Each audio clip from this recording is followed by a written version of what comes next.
Today, the Sooner Magic Bros talk about the Sooners take a licking from the TCU Horned Frogs. They say when it rains, it pours, and we are up the creek searching for a paddle. But the floodwaters will always recede. To quote the band 311, one day you will see the clear blue beyond the gray sky. It's a great song, I highly recommend it. Now here is your host, Johnny and Jared. What's up? Welcome back to the Sooner Magic Bros. It's your boy Derek. Johnny Johns. And today we got a big pot of spaghetti and shit balls, and we're all gonna have to grab a fork and twist it up and slurp the noodles in. It's just one of those seasons. It's rough, man. So where do we start, guys? This is a video we never thought we'd have to make. Have you ever had a team fool you as bad as this team? Mm-mm. I mean, to come out first three games. Now, okay. Oh, the Monstars from Space Jam. Maybe I have thought about that. We were talking about. I was talking to our uncle on the phone, and yeah, I was like, dude, it's almost as if it was like the movie Space Jam, where like they're all the things that they were doing so well in the first three games. It's like they're just totally. It looks like a different team. Yeah. And don't get me wrong, dude. I never thought that this team was going to go out and be like Georgia and Alabama or anything. I thought that I never thought this TCU game we'd be having a game like this neither. It was rough, and to be honest with you, TCU showed us some mercy. It could have been even worse, and it's just bad. We lost, not only lost the game. I don't even want to start with how many players we have injured, how many of them are banged up and still playing, and that's not why we lost. The game was totally out of. I want to say it was 34 to fucking 10 or something when DG went down. But it have been to 3. Right. I can't remember. It almost seemed like they punched us in the mouth, kind of like K-State had done. Only difference was in the K-State game, we had came back and nodded. It was 14-14, and we had made it a game and had some bite. Yeah. With this one, it was like they punched us in the mouth. We fumbled the ball right off the bat. We had some, wide open throws, just totally misfired. And we wasn't able to, land any punches back on them. And once DG went down, it sparked them for a second, and it was like they just laid down. It was like they just said fuck it. I mean, I don't understand it. It was really sad, man. It was sad. You could tell that there was a moment in the game when the Sooners just laid down. I've never seen my team do that before. No. Ever. I've been watching Oklahoma football faithfully since 1999. I was like 11 years old, and Josh Heupel is my favorite quarterback, and he was good even that 1999 season. I started getting into it quite a bit, and in the 2000 season I'd gotten big time into it because we went undefeated. And since then, since the 1998 season, Oklahoma has never had a losing season. I've never witnessed us. Now, 2014 was a pretty bad season, but we still had a winning season and went to a bowl game. Yes, we got beat, ironically, to Brent Venables. His team kicked our ass. And then 2009, 2005, those were some rough years, but we still won, 8 games, 7 games. And so I look at this team, and right now, they say it's never as good as it feels, and it's never as bad as it feels. And right now, it feels like it's bad, right? It seems like it's pretty bad.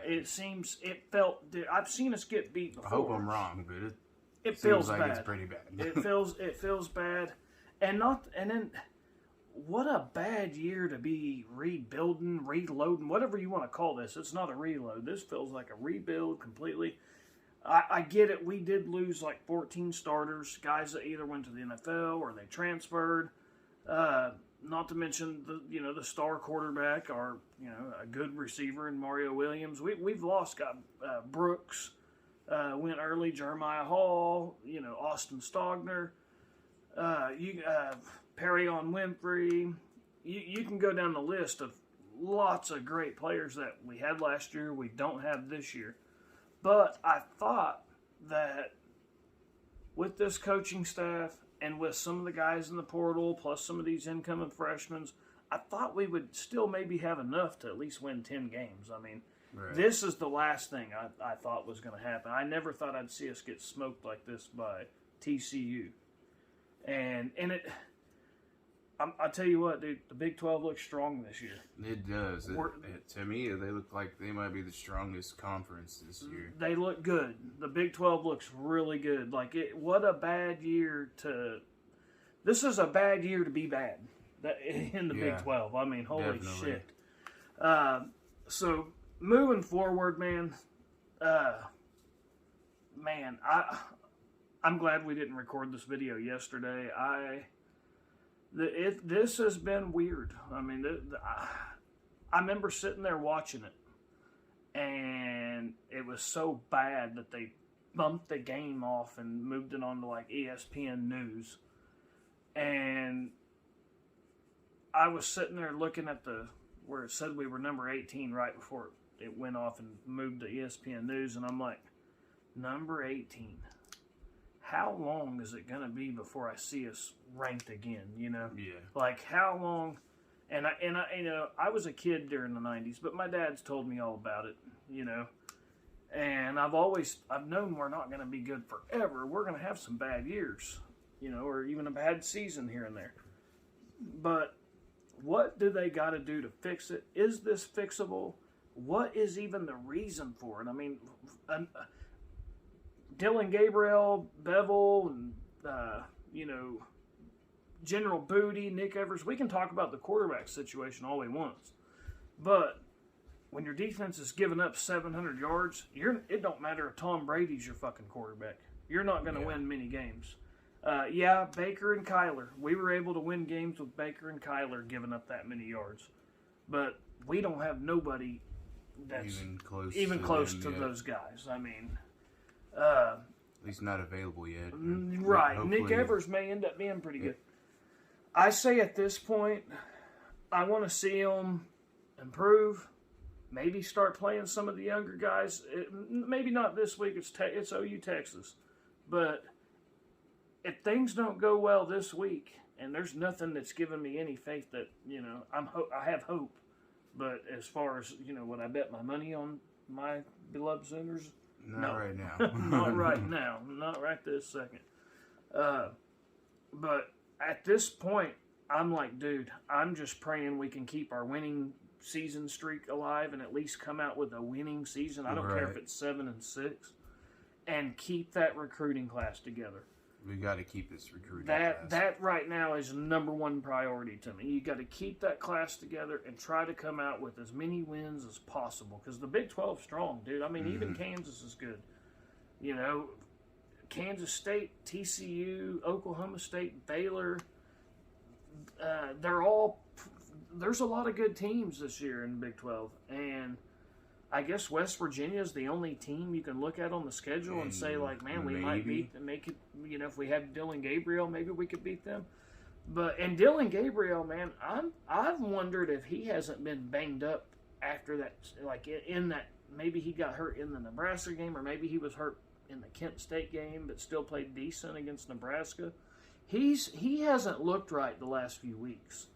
Missing wide open targets. It ain't like this is a guy who's started 3 games in his career. I mean, he's thrown for about 9,000 yards, probably over 8,000 yards. So. I mean, the guy's played a ton of football. Someone like him would not be missing wide open receivers like this.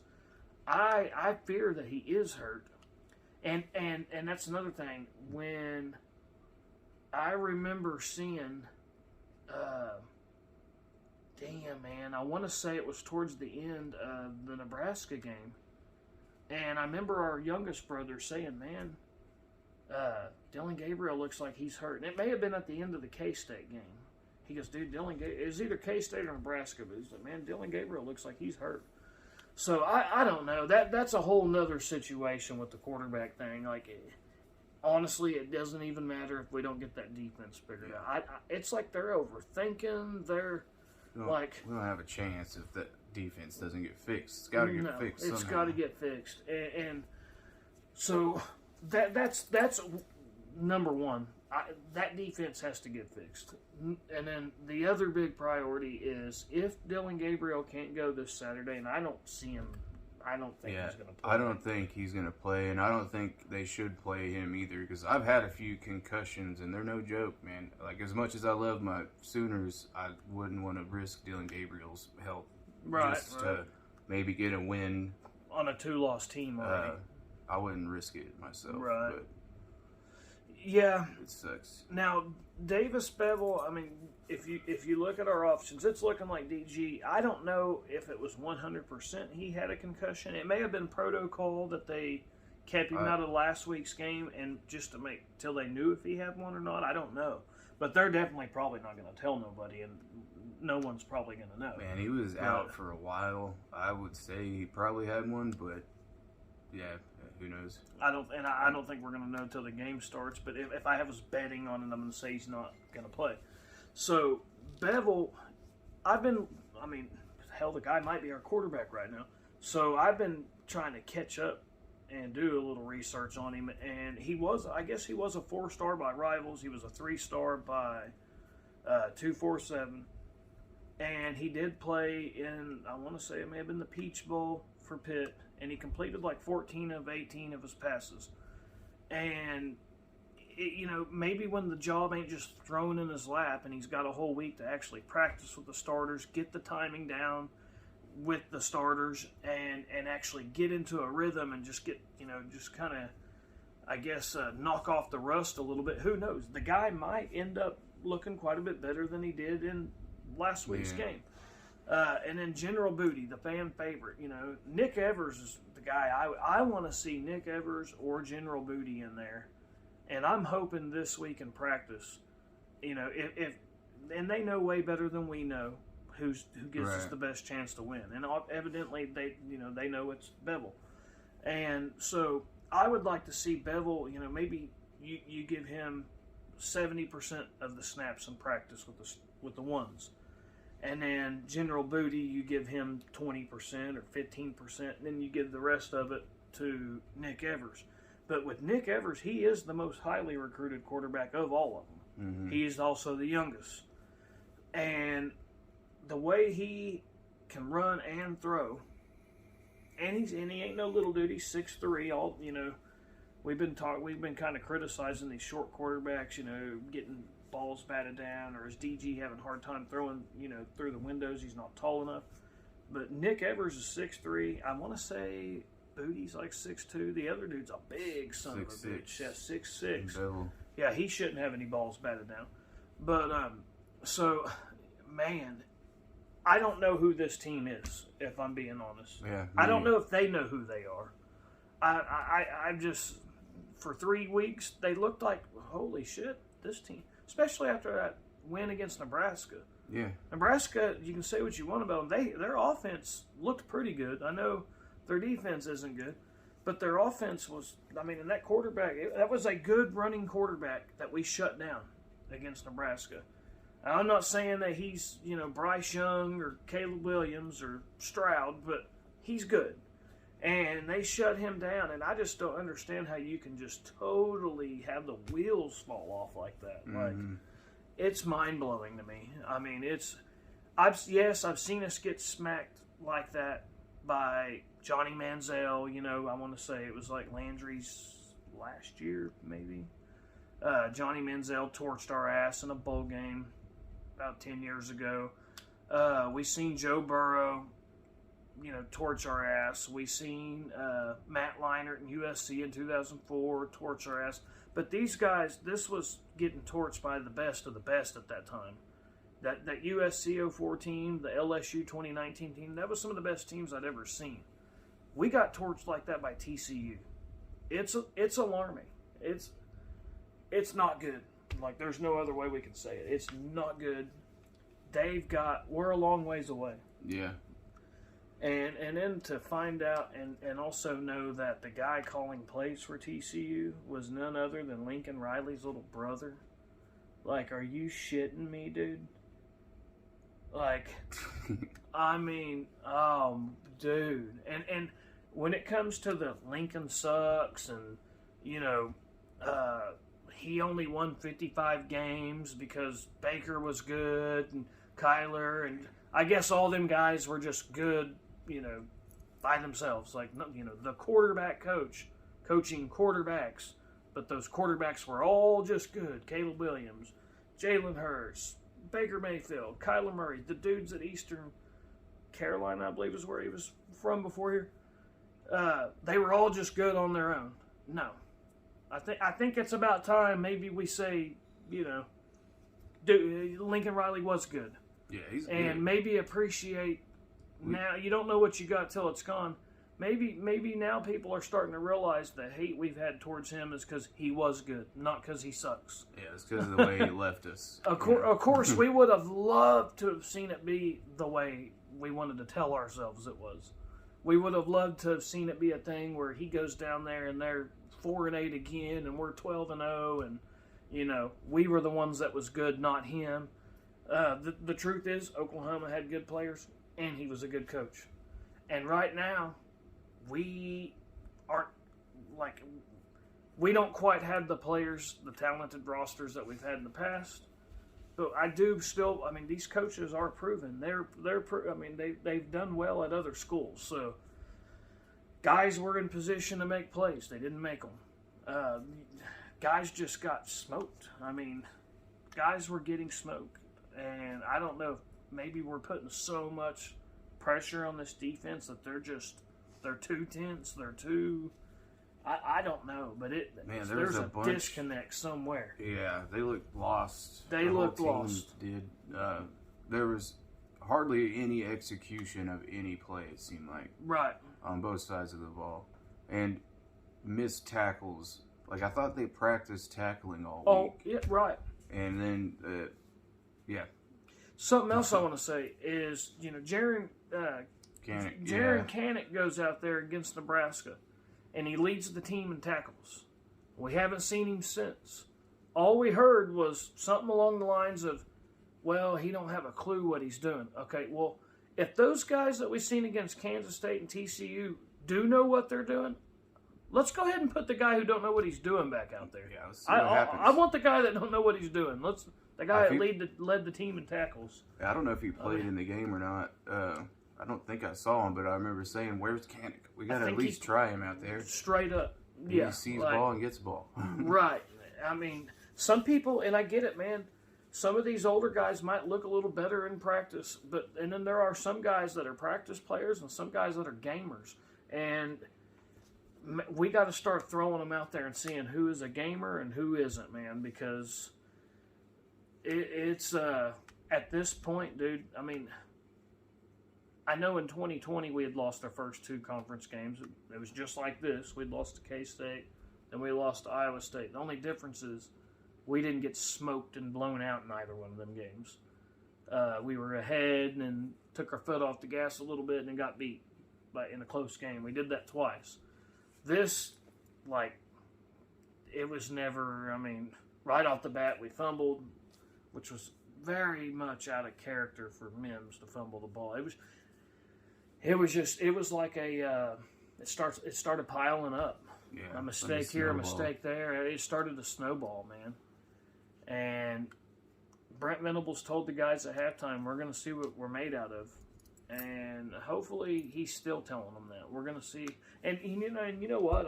Honestly, I kind of hope maybe that's the approach that'll work. I kind of hope he tells them, maybe he sees, dude, there's a huge disconnect. I don't know if guys are squeezing too hard, guys are too tense, maybe he needs to tell them, guys, go out there and have fun and just play ball. Just go, don't overthink shit. Just go out there and play ball. Because they're thinking so much that they're not even doing the basics, dude. Mm-hmm. Flip your fucking head around when the ball's in the air. I seen it was probably out of frustration. I can't remember if it was Woody Washington or the other, just flat out tackle the dude when he ain't even the ball's in the air, still in the air. He don't look at the ball and he just tackles the dude. Was it Woody Washington? It may have been Woody Washington. Woody has been making some mistakes, man. And he's our best corner, But man, dude, it's just I get it. We lost some players. Whole new staff. But damn, there's no way that this team can be this fucking bad. After they looked acceptable first 3 weeks. Yeah. They were good enough that our biggest hater, Cowturd, he said he thought we looked like the second best team in the country. and it's like, I loved it better when Cowturd talked shit about us. Please, Cowturd, start talking shit about us again. We need it. I liked it way better when you hated us and trashed us all the time. Because the second that son of a bitch starts, telling us that we're a pretty good team, it just fucking fell apart. Yeah. Man. Like a wet paper bag. It was amazing. Wheels fell off. The wheels fell off.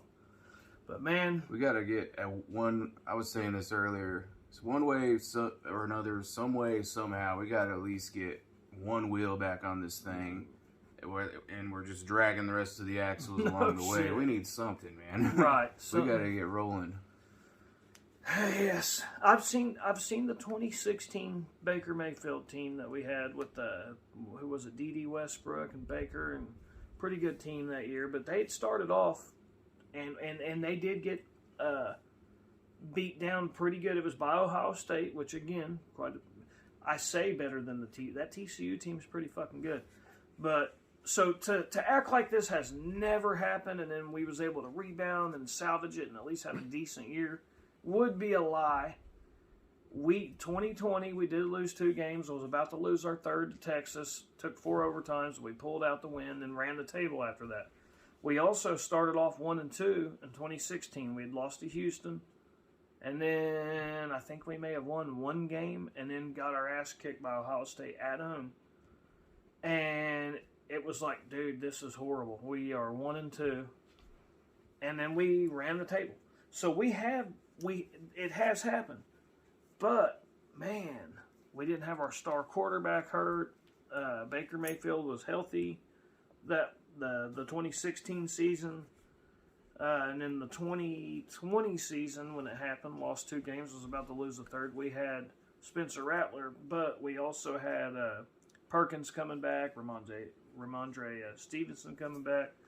And they helped kind of give that team the shot in the arm that they needed. Mm-hmm. I don't know. I do believe that this team is better than what we've seen against TCU. Will they put it all together? We'll have to wait and find out. See, that's what is the frustrating part for me. Like, I know that this team can be good or even great, but man, that was just horrible. It was bad. It was really bad. I mean, there's just no. I'm trying to find like the positives on this game, and it's like I don't know if there is any. Right. I mean, the young running back looked good, and the other one played and looked all right. And yeah, I mean, I guess we need to wait until we should have maybe done this video, waited a day, and waited until we know exactly what's up with the injuries. Rather, I don't even know if they're going to let us know. I know Theo East was out. We've had the list is crazy. We had some guys out. Yeah. We lost. Piling up, it started. Everything started piling up. The penalties, the injuries, the busted coverages. It was just piling up, dude. But anyway, guys, hang in there.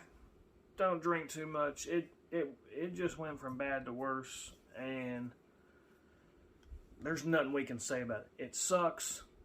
We're not going nowhere. We're Oklahoma fans. We're Sooner born. We're Sooner bred. And when we die, we'll be Sooner dead. We'll be Sooner dead. And it sucks. Hang in there, guys. We won't suck forever. Oh, shit. Oh, no. We suck again. Oh, we suck again. We suck again. But anyway, Boomer Sooner anyway. Fuck them. Yeah.